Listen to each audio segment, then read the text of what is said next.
Hello everybody, so by the end of this video today you'll learn a little bit more about building an online brand using some tips from us and also some really good niche market tips to be able to build your online brand and get off of the gym floor. I'm also going to take you step by step how I built Ultimate Shred into Shred Lifestyle from pen and paper to the laptop to an app. Also like, subscribe and follow.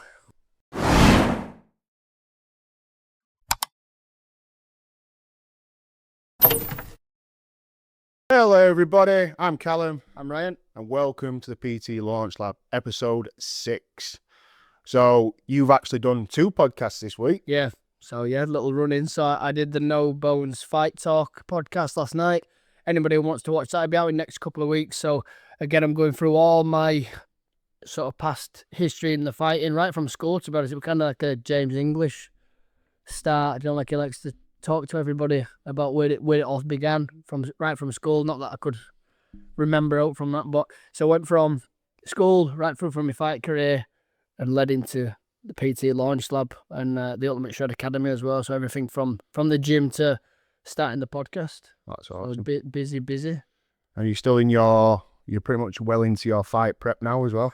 This was my first hard week training. So we've been running like we call it 70% rule, which is I'm sort of 70% ready all the time. And then as we get closer to the fights, then we take it up to that extra 30%. So by the time I'm fighting, I'm at 100.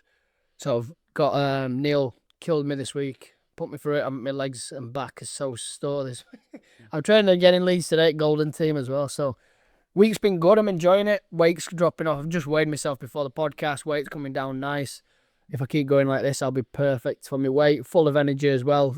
I feel super motivated at the minute. So that's when I like. That's when I prefer the camp when it's nice and early and you've got that massive burst of motivation. Obviously, the discipline's what carries you through it until the end. But as of now, really, really enjoying it. Although I've been ticking over, I always like a goal at the end of the tunnel, me. So unless I'm sort of aiming towards something, I knew the season were ended, and I always struggle more so with food during that period off. But like now, I know I've got to be at a certain weight, I've got a certain amount of time.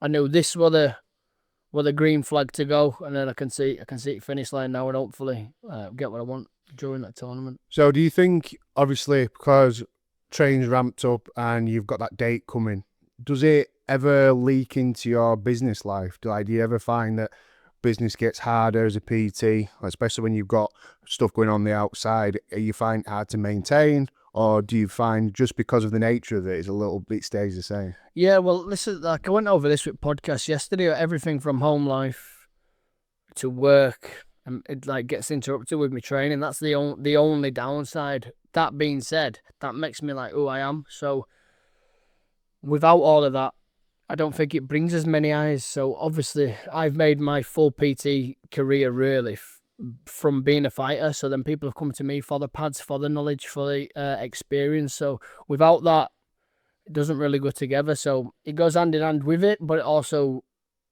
I know it used to when I used to be dieting, it used to change my mood completely. Like now, I sort of realised it's on me.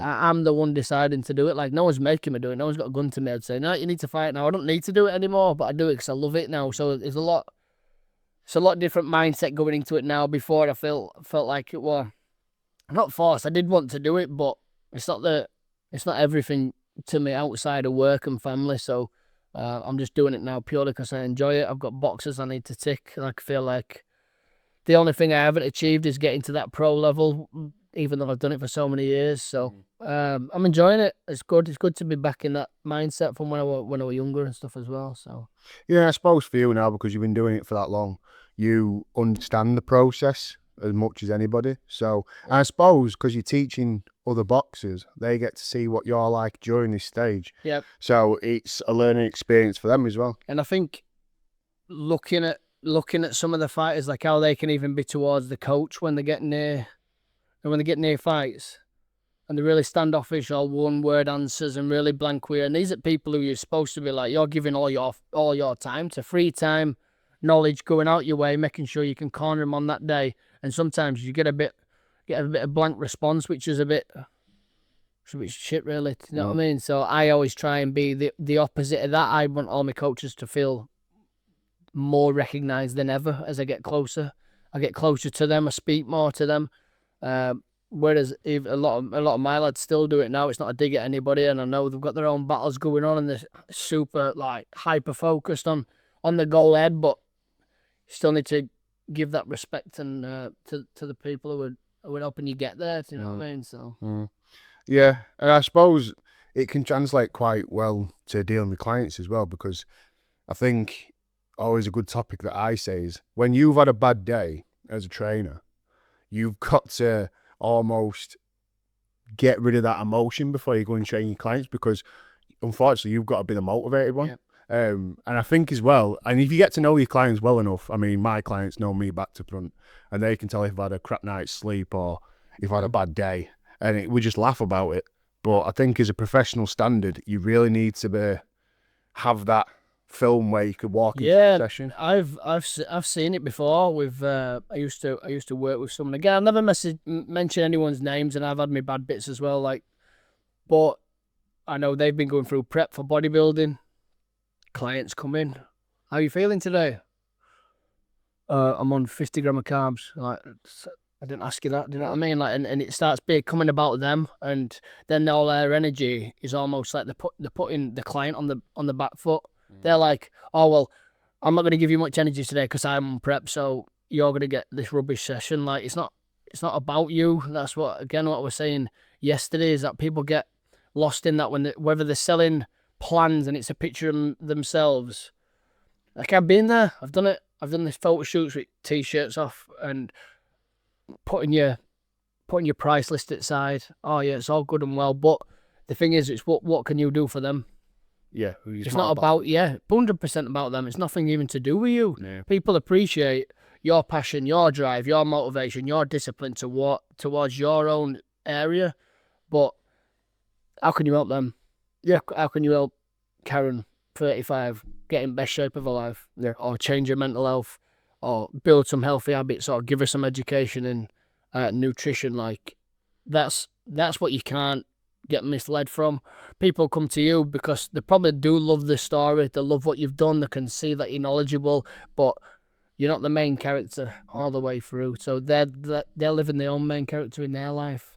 And I think that carries a theme. What we've always said for every single podcast we've done is, yes, you are your brand. So people see you first and they come to you because what have they've seen, but they stay with you because of your actual who you are. And usually the best PTs in the world, like you say, you never really hear about what they're doing. And if you go on the page, it's more about the clients, about the clients' wins. Even the personal page, you might share some stuff about you, but your clients are paying you to help them on their journey. And it's good so that you're on your own journey as well, but making it clear that your brand is about helping people, you needs to emulate that online. And I think being the same person that you portray online as well. So, like, you might be in there, right, let's go over, giving it all charismatics, and then when you get in person, then you're not that person, where people might sign into that. They love the energy, they love how they make you feel, happy, always excited to train, and then when they come in to see you, if you're anything but that, that's going to be a bit of a letdown. Yeah, I just feel like be that person again. I know a lot of good still good PTs, but they're overhyped on Instagram, Facebook, doing their lives, coming to do this, I can't wait, but smashing it, grinding every day, and then when you see them, they're actually miserable. So yeah, I think people appreciate more being real. Like, if you've been up all night with the kids and you are a bit like, you don't want to be on social media, and then they see you in the gym and you're like, oh yeah, let's go, and then you see the gym, like, all right, love. Yeah, exactly. Like, yeah, it does correlate, and it does get picked up eventually, especially if you're doing in-person stuff. And even building a brand, I think this like transitions well into the topic today about how to build an online business or how to start. I think the main important topic and point for me is you are the brand, and also you need to emulate what you're trying to sell. I think we went over this last week. Yeah. If you're trying to sell across bodybuilding, for instance, then it makes sense for you to be a competitive bodybuilder, because people are looking to you for knowledge and advice. Also, if you're looking for health and wellness, you want to be training the habits that you're actually trying to teach people.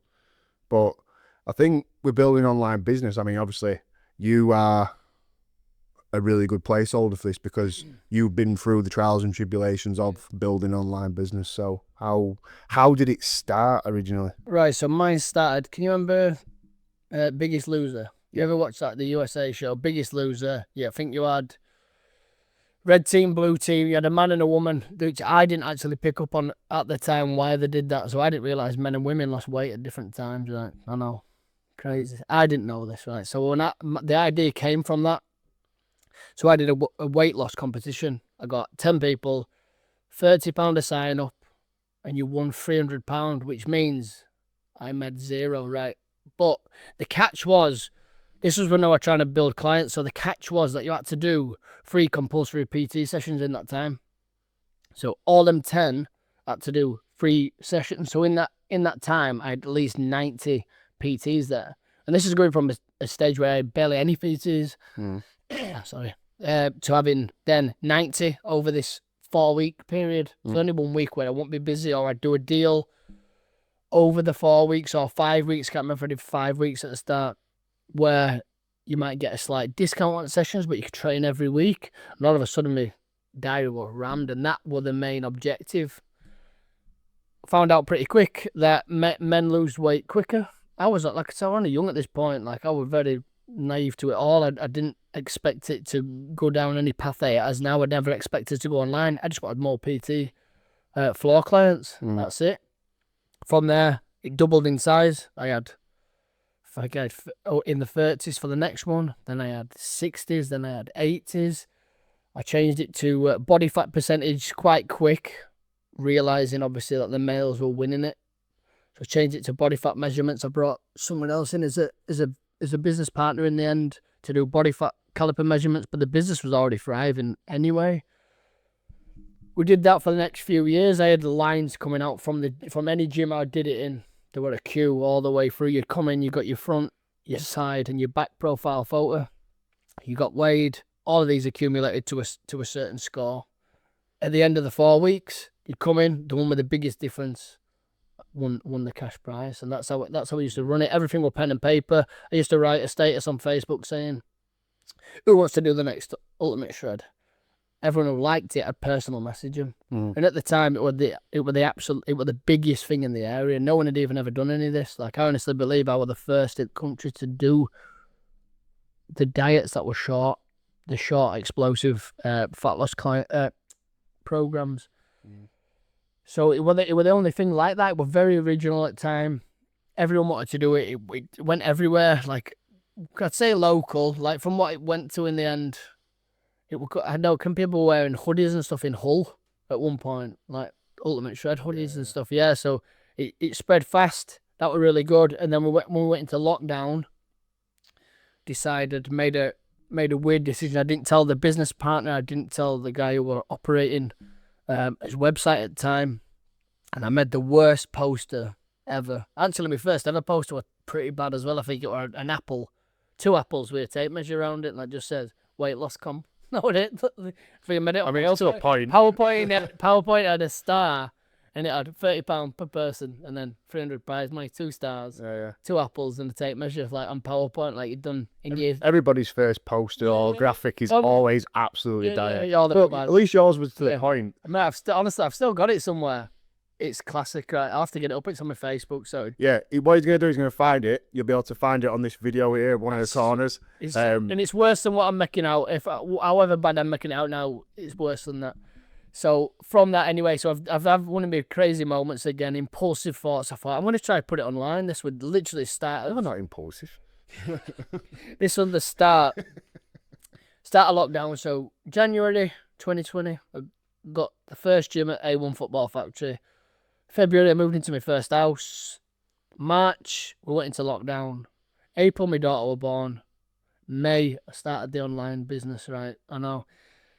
So when I've started it, I put it on. I said, there's 50 spots available. I've never done anything online. Didn't know how it was going to react. Within 2 minutes, we'd sold the 50. So I put another version of it with a red cross through it, saying we've upscaled it, popular demand. So I put 75. I thought that was going to be it. I think the most sales we'd ever done were 120 at the time. Yeah.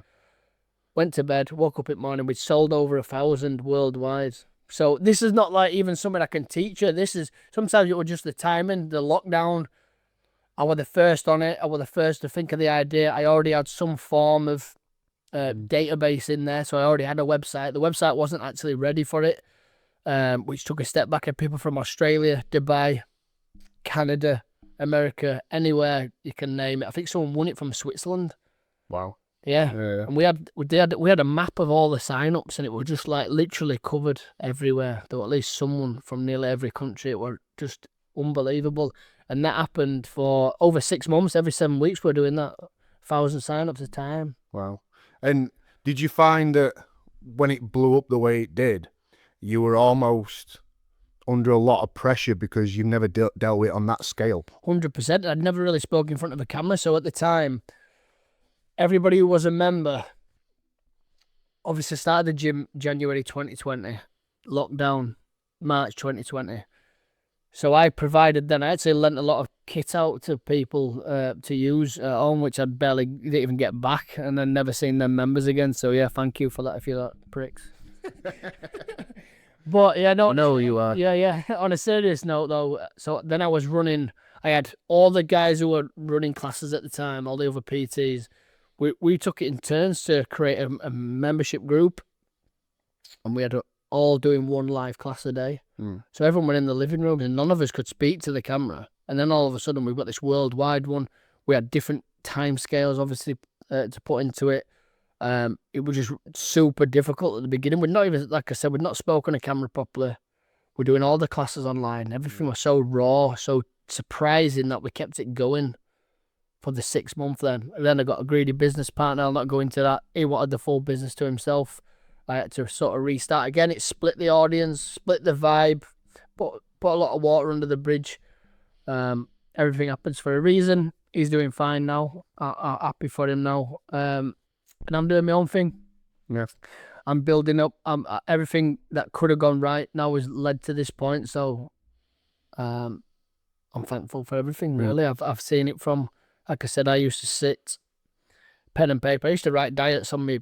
I used to do every single individual diet. We had no AI generators. We had no even website generators. At one point, we fully designed the website to be able to, every time you put your details in, the macro and micronutrient breakdown did it for you. At this point, I was doing it individual. Even at one point, I went to 5 kilogram bracket. So if you were 70 kg to 75, you fell into this bracket and so on. And I was doing them, every single one of them calculated through the formulas to be exactly right for that person. And I was doing that every single week to readapt, put different versions, alternative options on there. And I'd sit there from night in the morning, so I'd work the other ways at 6 in the morning when it were dark, and I'd be still writing people's diets when it was pitch black the night.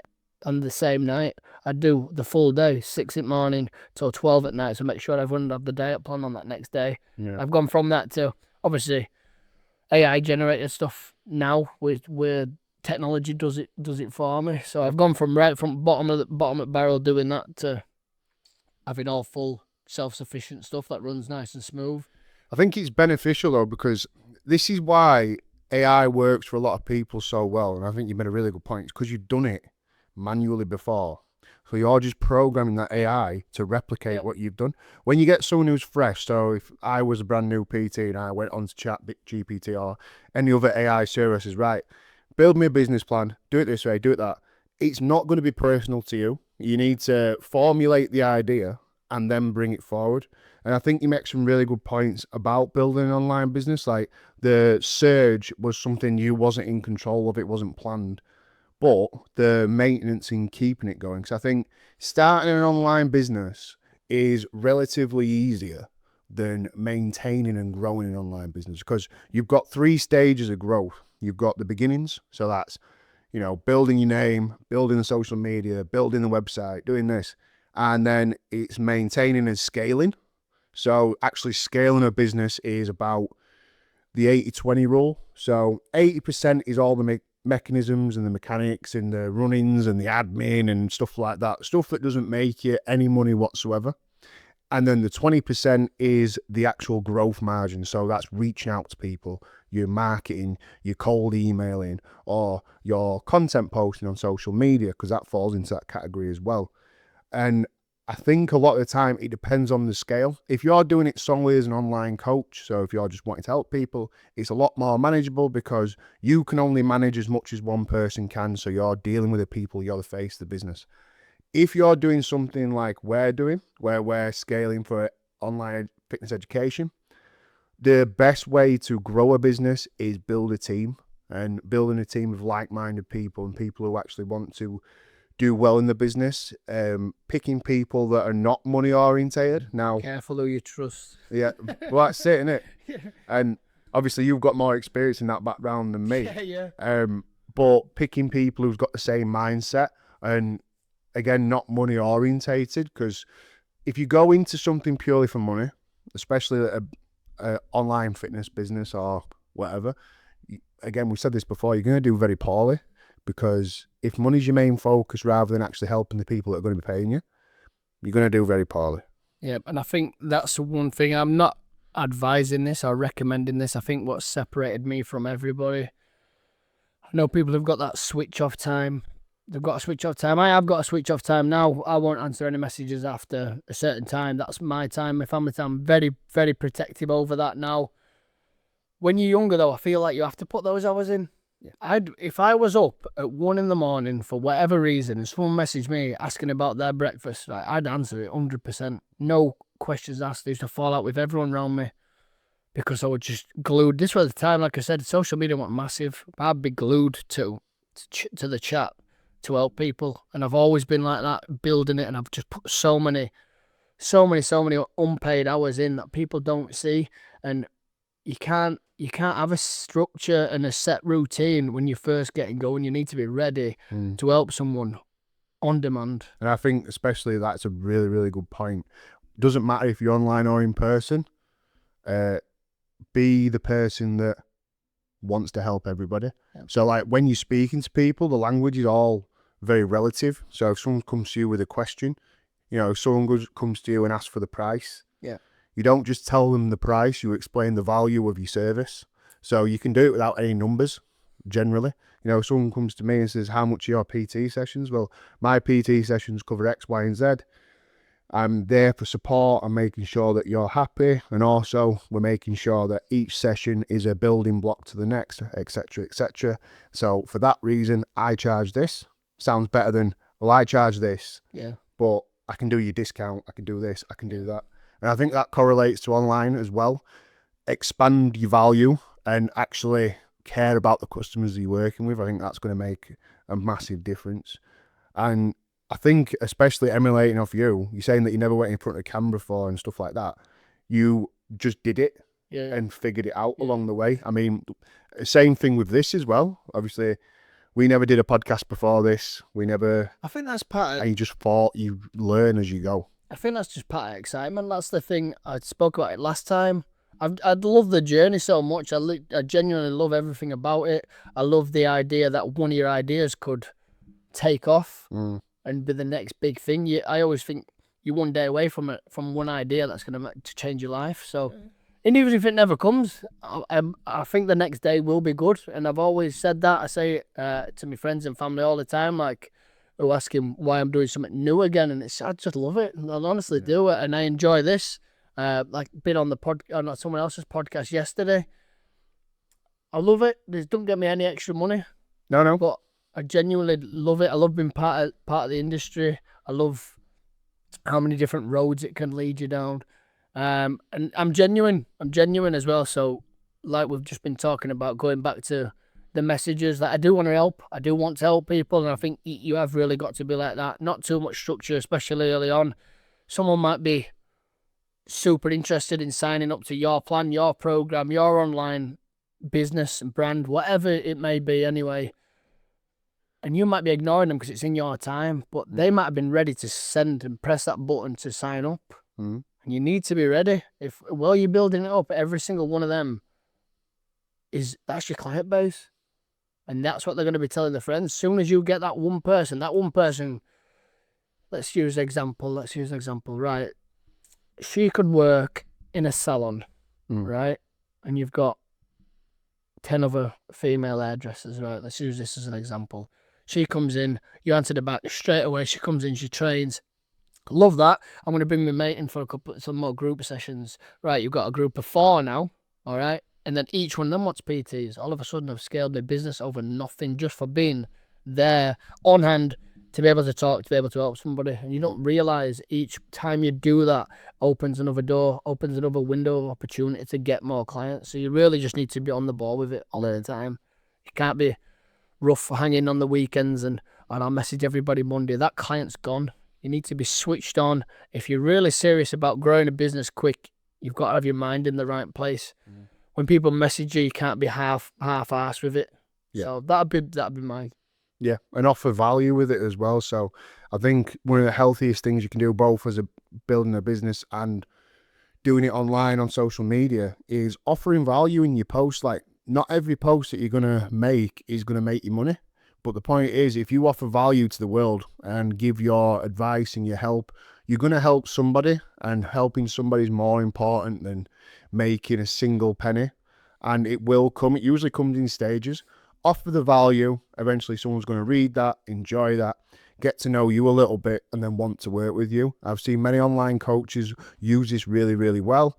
I've seen online coaches actually go about it negatively. And I think we talked about this, about how you present yourself on social media. As long as you're presenting your true self and you're actually making it clear that you want to help people, your business is going to grow. And it's usually within the first year where it starts to scale, because again, you've got to build the foundations. Especially, you're stepping into a market of hundreds of thousands of PTs that are already, they're the ones that are just registered. You know, there's PTs out there who are not registered, so you'd never know they're around. But you're in a very saturated market, and you can't reinvent the wheel with the exercises, the programs, the diets. Everything's pretty simple in terms of that. The thing that builds a business as a PT is your brand. Okay, that's the most important aspect. Where do you stand on, just so random, just popped into my head, where do you stand on separate Instagrams? For say I've got 500 followers, I'm starting out as a PT. Would you start another Instagram? So I did that. I know. I did that. This is where I'm at. And I did that on the think of it where I was like, oh, keep that for my personal When life. I can get pissed on other yeah. I'd be professional, yeah. But then you sort of forget the whole point of social media. And I've realised this now after so many years, that the point is, the Instagram's not just to be professional. Your Instagram is to show who you are, and who you are outside the gym speaks to people just as much as your professional posts. So now I don't even do it on purpose. I'll do it lethargically. You know, I might post training a client in the gym. The next post might be a recent holiday, or, you know, pictures of me with my family, and the traction that you get is because you are keeping a very, very nice circle of people who are both interested in your professional and personal life. And then you get crossover posts from your other business pages, and you start building this nice circle of, because what tends to happen is people that are following you who know you personally, somebody in their friendship group might see your professional post. That's exactly where I would go. Man, this is, as soon as you start again, nobody knows you outside of that small amount of followers. So all of a sudden then I'll make an even smaller group to advertise to. Yeah. And then what happens anyway is then the collab each video. So you're still on your own profile, so it just seems like twice the work for less value. Yeah. So I would think being smarter with your posts. Obviously, again, when I was younger, there wasn't really much Facebook anyway, but when I look back at some of the posts, and I was trying to build a business at that time and going out drinking and all that. I'm not saying don't do that, by the way. It's just, I just think if you are doing a business, you are being self-employed, you do want to give a good outlook. That's just the lessons to make. I know when you're younger, you don't always want to listen, but that would be my advice. Would try and keep it as professional as you can. You can still show you're having a good time. You've got to be real and authentic, for sure. But try not to overstep the line. Do you know what I mean? Don't be on there in a state, and make sure you're still looking professional at all times. And plus, with when you're doing your professional posts as well, and we've all done this in the past, every single PT has, You have like a very loud screaming post going, come and work with me. These are my prices. This is my location. I put a discount on. I'm doing this. Come and see me. You're not selling to anybody, because it's like, you know, if you were emulating what you post on social media outside, you'd be stood outside your gym screaming at the road going, come and see me. I've got a 20% discount. I'm the best PT ever. Come and see me. And no one's going to walk in. Rather, you put your post about value, saying, I'm working with this person currently. They're doing this. They've had these problems, and this is how we fix them. That's going to sell better, because there's going to be someone out there who goes, oh, I could really do with someone to help me like that. So whatever you wouldn't do in the real world, don't do on social media, you know, and don't undersell yourself. I think that's what everyone does as well. Yeah. Don't start discounting your prices. Don't start saying, oh, because I'm new, I'm just going to do it for £20 for the first 5 people, etc., etc. People don't take you serious, and you're the quickest one to. It's hard to move them up. I used to do £10 a session. Yeah. My rent at the time was £25 a week, and I had to work 30 unpaid hours. Wow. I know. Yeah, so I had to pay £25 a week. But I was doing £10 a session, 5 sessions for £50. Right. This is talking hours. This is 2011, by the way. And I struggled so much to up the prices then. No, anyone then won't put my price up. They're like, oh, no, it's all right. They take you off. Yeah. Because then they feel like it's disrespect to them. It's not. It's just you're undervalued. But sometimes it is in someone's price bracket. And that is as well, they won't take you serious. They'll just cancel sessions because they're not bothered about losing a tenner. Yeah, exactly. Yeah. So high value. It's almost PT. Having a PT is luxury. So make them feel that. Make them feel value. Make sure you know that your results are things like that speak the most volume, and not your own results. And as well, I mean, I know our business PT Launch Lab's all around getting you from 0 to 5k, but also keep in mind, and this is an important thing to say, is some things take time. Some people will grow faster than you. Some people might jump straight off the mark. They might find something quicker than you. If you are really serious about building a business, don't put a time scale on everything. Give yourself a year of building a foundation and building up the value, building up the conversation, building up yourself as well, because being a business owner is one of the biggest skills that takes the longest time to learn. And you've got to get used to those little pitfalls and failures and those little step backs, because you need to come back, reassess, attack it a different way. So the biggest advice I could probably say to you is be ready for the knockbacks. Yep. Be ready for those months where you didn't make as much as last month. Be ready for them to think about how to reapproach marketing, how to reapproach your posts, and how to research and do the research, emulate people, look at other profiles, look at how they do stuff and make it your own.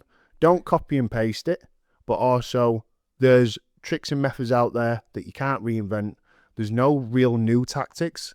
There's new marketing strategies and stuff like that. But in terms of building a brand, it's all out there for you to read and research. And we've got a lot of it in the PT Launch Lab.